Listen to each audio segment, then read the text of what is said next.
2020 চনৰ 27 জানুৱাৰীত হৈ গ'ল।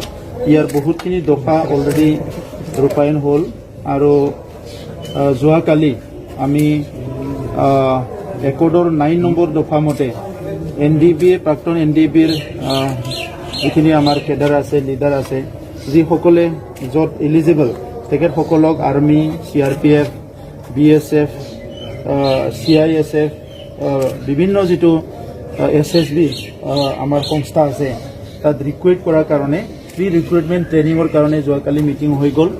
আৰু নেক্সট সপ্তাহৰ পৰা বড়োলেণ্ডৰ বিভিন্ন অঞ্চলত আমাৰ পেৰামিলিটাৰী ফৰ্চেছ আৰু আৰ্মি আৰু অসম পুলিচ গৈ পেলাই তেখেতসকলক প্ৰি ৰিক্ৰুইটমেণ্ট ট্ৰেইনিংটো আৰম্ভ কৰিব।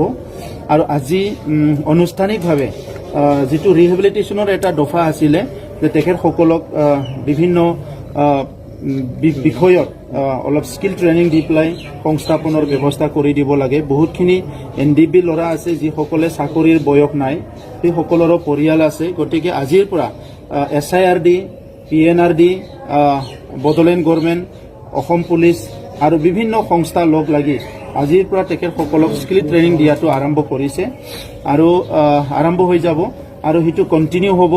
আৰু এই স্কিল ট্ৰেইনিঙৰ দ্বাৰাই বিভিন্ন যিটো গভৰ্ণমেণ্ট আঁচনি আছে ইয়াৰ এই আঁচনিবিলাক ৰূপায়ণ কৰি পেলাই তেখেতসকলক যাতে নিজৰ জীৱিকাটো ওলাই ল'ব পাৰে এই কামটো আৰম্ভ হ'ব।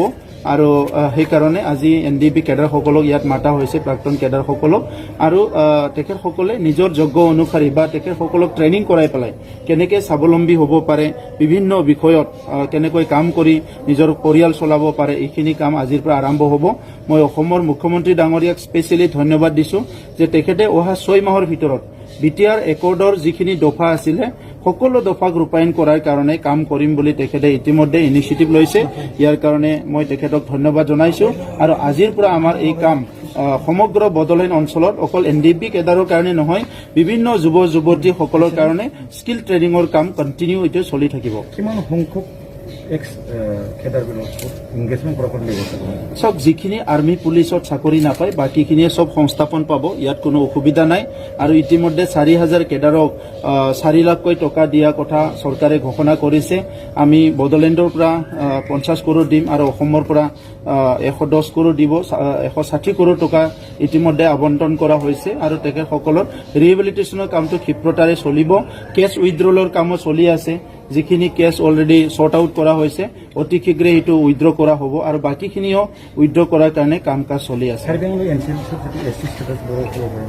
কাৰ্বি আংলঙৰ NC হিলছ যিটো ST ষ্টেটাছৰ কাৰণে গভৰ্ণমেণ্ট অফ ইণ্ডিয়াক আমি কোৱা হৈছে আৰু ইতিমধ্যে কাৰ্বিসকলৰো কিবা চুক্তি হ'বলৈ গৈ আছে। আমিও কৈ আছোঁ কি এনেকুৱা সময়তে আমাৰো যিটো ST হিলছৰ ইছ্যু আছিলে সেই ইছ্যুটো ছল্ভ কৰি দিব লাগে, সেইটো গভৰ্ণমেণ্টৰ লগত টেক আপ কৰা হৈছে আৰু গভৰ্ণমেণ্টে এটা পজিটিভ ৰেছপন্স আমাক দি আছে।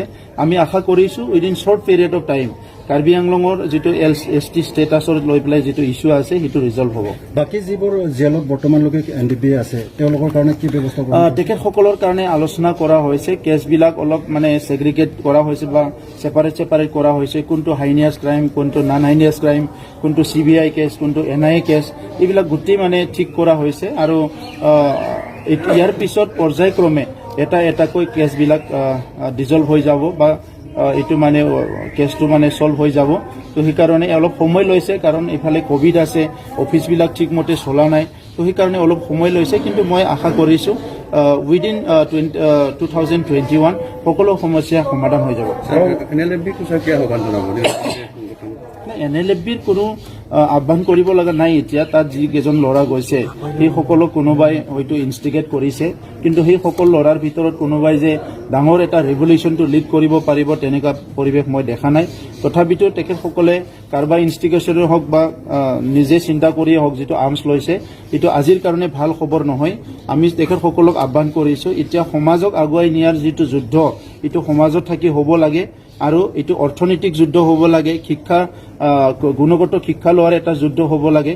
এতিয়া মানে দুজন মানে বন্দুক লৈ পেলাই গভৰ্ণমেণ্টৰ লগত যুঁজি কিবা এটা অধিকাৰ আনিব, কিন্তু এই চিন্তাটো বহুত অতীত হৈ গৈছে। আৰু নতুনটো এতিয়া ছায়েন্স এণ্ড টেকনলজি এতিয়া নতুন এটা ইকনমিক অৰ্ডাৰৰ লগত আমি কাম কৰিব লাগিব তো সেইকাৰণে আমি এনাদাৰ এটা সিচুৱেশ্যন ক্ৰিয়েট কৰি আমাৰ অঞ্চলটো যদি আনচাৰ্টেনিটি ফালে লৈ যায় এইটো ভাল নহ'ব মই তেখেতসকলক আহ্বান কৰিছোঁ যি কাৰণতে নহওক কিয় পুনৰ ঘৰলৈ আহিব লাগে কিবা যদি কথা আছে আলোচনা কৰিব লাগে আমি আলোচনা কৰাৰ কাৰণে সদায় ৰেডি আৰু এই কথাবিলাক যাতে তেখেতসকলে উপলব্ধি কৰে